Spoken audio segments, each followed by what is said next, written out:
علامہ ذہبی کی ایک کتاب ہے اور بڑی مشہور کتاب ہے کتاب الکبائر کے نام سے. علامہ ذہبی نے کتاب الکبائر میں ایک واقعہ نقل کیا ہے. اس واقعے کو ذرا سنیے میرے بھائیوں کہ ایک شخص نے دریا کے کنارے ایک مچھلی کا شکار کیا. مچھلی تھوڑی بڑی تھی. اس کو خوشی ہوئی کہ یہ مچھلی میرے پاس آ گئی. چلو آج ہم کثیر العیال ہیں, ہمارے بچے زیادہ ہیں, تو ہمارے بیوی بچے آج اسی مچھلی کو کھا کر آج اب کی رات اپنی بھوک مٹائیں گے اور آرام سے سو جائیں گے. وہ مچھلی کو لے کر آ رہا تھا. راستے میں کسی ظالم شخص نے اپنے ساتھیوں کے ساتھ مل کر اس مظلوم سے اس مچھلی کو لے جانے والے سے کہا کہ یہ مچھلی مجھے دے دو. اس نے کہا بھائی میں دریا سے پکڑ کے لایا ہوں اور میرے زیادہ بچے ہیں اور میرے پاس کوئی چیز نہیں ہے کھلانے کے لیے, میں تمہیں کیسے دے دوں؟ اس نے کہا دے رہا ہے یا نہیں؟ زیادتی کی تو اس شخص نے کہا بھائی اگر لے رہے ہو تو اس کی قیمت دے دو, چلو ہم کچھ سبزی ابزی یا کوئی اور چیز لے کر اپنے بچوں کو کھلا دیں گے. انہوں نے کہا چپ چپ. پوری مچھلی اس نے چھین لی. جب یہ چھین رہا تھا تو یہ مظلوم آدمی اپنی مچھلی کو چھڑانے کے لیے اپنی طرف کھینچ رہا تھا. ظالم طاقتور تھا, مچھلی سٹکتی جا رہی تھی.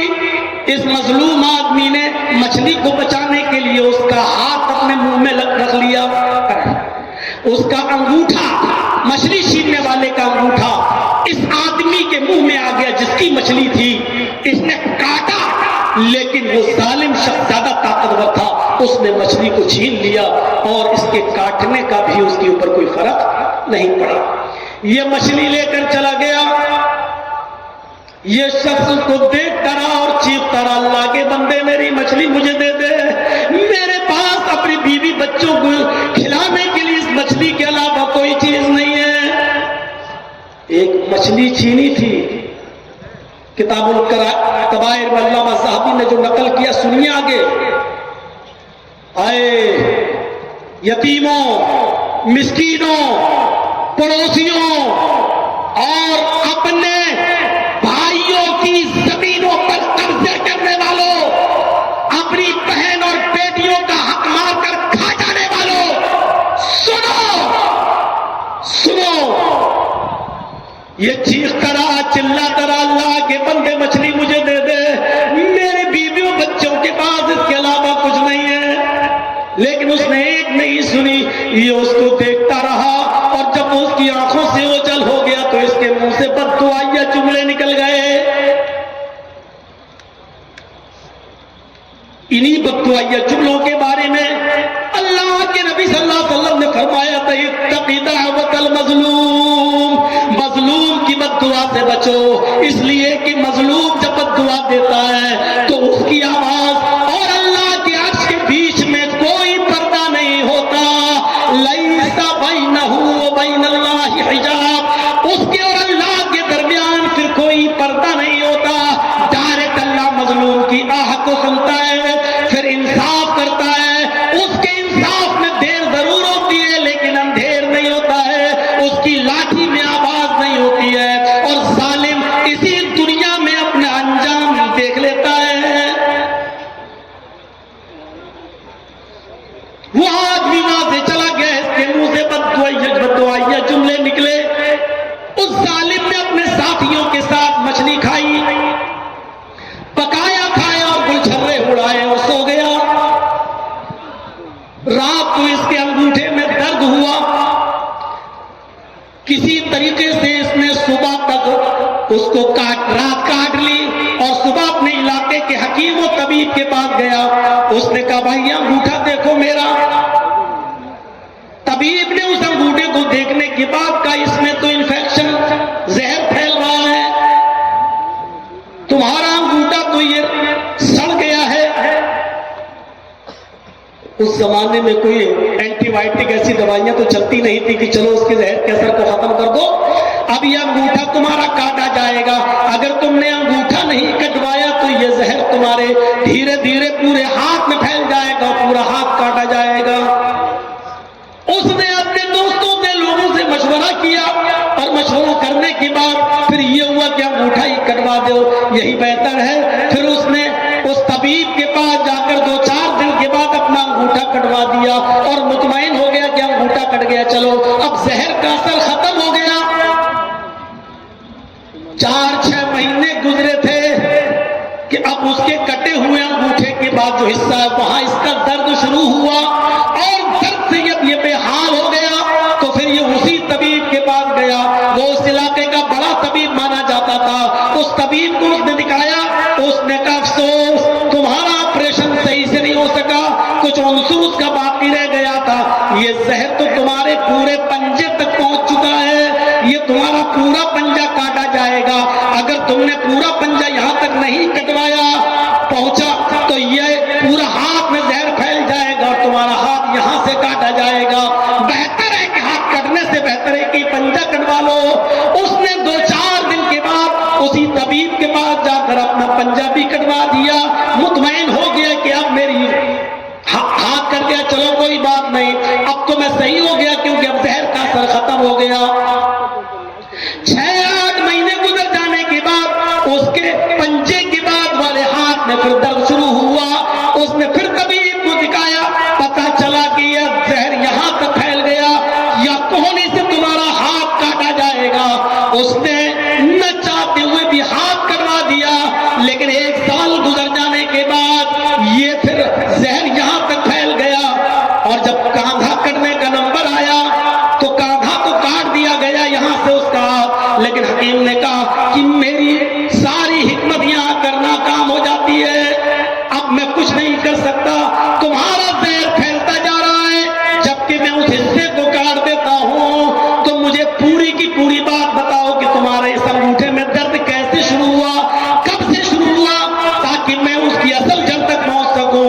اس نے 2-2.5-3 سال کا عرصہ گزر چکا تھا، اس نے پورا واقعہ بتایا کہ میں نے ایک غریب آدمی سے اس کی مچھلی چھین رہا تھا تو میرا ہاتھ اس کے منہ میں چلا گیا، اس نے کاٹا، لیکن میں طاقتور تھا، میں نے اس سے مچھلی چھین لی، وہ چیختا رہا چلاتا رہا، لیکن میں نے اس کی مچھلی اس کو نہیں دی۔ اس حکیم نے کہا بس، ضرور اس مظلوم نے تمہیں بد دعا دی ہے، اب کوئی حکمت میری کام نہیں آ سکتی ہے، جب تک کہ وہ مظلوم تمہیں معاف نہ کر دے کوئی راستہ نہیں ہے تمہارے علاج کا۔ میں کاندھا بھی کاٹ دیا لیکن یہ زہر تمہارے پورے جسم میں پھیلے گا، اگر تم اپنی جان بچانا چاہتے ہو تو کسی نہ کسی طرح اس غریب اور مظلوم انسان کو ڈھونڈو اور تلاش کرو اور اس سے اپنی معافی طلبی کرو، اگر وہ تمہیں معاف کر دے تو شاید اللہ بھی تمہیں معاف کر دے اور تم بچ سکو، ورنہ کوئی اور دوسرا علاج نہیں ہے تمہارا۔ اس زمانے کا حکیم بھی کتنا خدا ترس تھا، اس نے اس کو بالکل صاف صاف بات بتا دی، اور یہ آدمی اس مظلوم کو ڈھونڈنے لگا۔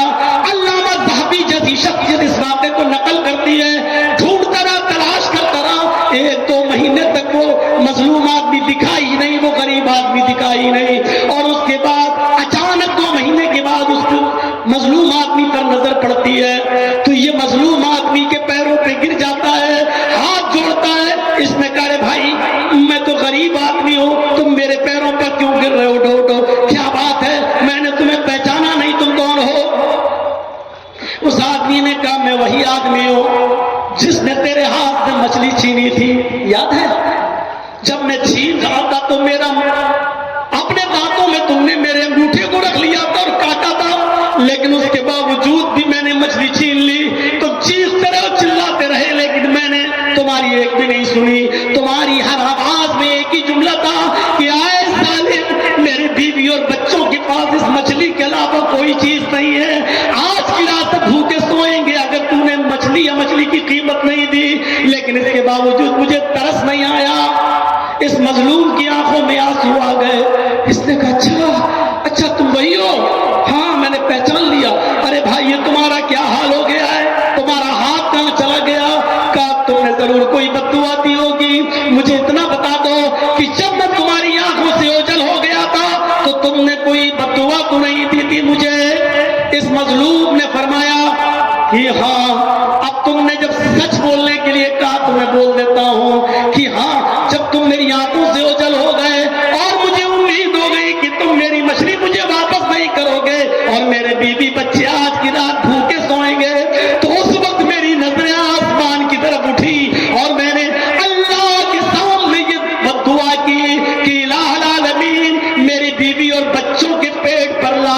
مارنے والے کو ایسی سزا دے جو لوگوں کے لیے نشان عبرت بن جائے، جو لوگوں کے لیے نشان عبرت بن جائے۔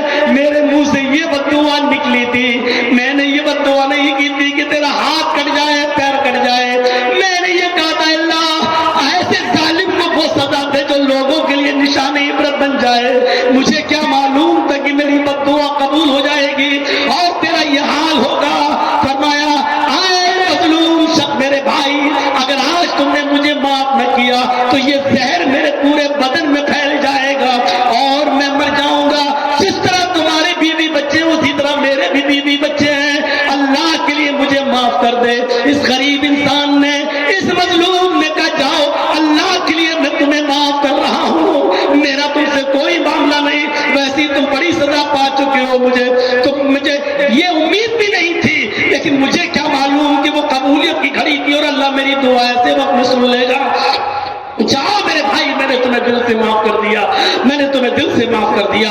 تو میرے بھائیوں، کتاب الکبائر سے علامہ صحابی کا یہ واقعہ نقل کرنے کے بعد میں یہ بتانا چاہتا ہوں کہ ظالم کو ظلم کی سزا فوراً نہیں ملتی ہے، جیسے شخص کو بھی 2-2.5 سال کے بعد ملی، لیکن ملی 1 انچ بھی اگر کسی کی زمین پر قبضہ کیا ہے، کسی کی ماں بہن کو گالی دی ہے، کسی کو برا بھلا کہا ہے، آج ہی سے معافی تلافی کر لو، اپنے معاملات صاف کر لو۔ محمد رسول